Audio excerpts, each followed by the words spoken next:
So we're going to talk about the low carb diet and snacks. The bad news is I don't really think snacks are ever necessary. They're a treat. And I speak as somebody that had a really bad snacking habit with biscuits and also chocolates. The problem with snacks is they tend to increase your appetite, and they certainly did for me. And on top of that, you don't really count them as proper food when you're thinking about what you've eaten in the day. That being said, what strategy are you going to use to reduce the snacks? Now, Jen, my wife, has an iron will. She just cuts snacks out, just like that.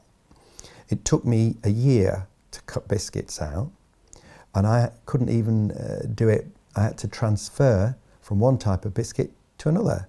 So for me, the problem was very sweet biscuits, chocolate biscuits.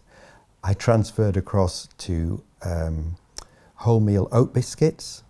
And then when I'd achieved that, I had to go on to almonds, walnuts, things like that. So my snacking habit had to transfer all the way from sweet biscuits to oat biscuits and then onto nuts. But now I've more or less cut snacking out altogether because I discovered by trial and error I was just as hungry for tea whether I'd eaten the snacks or not.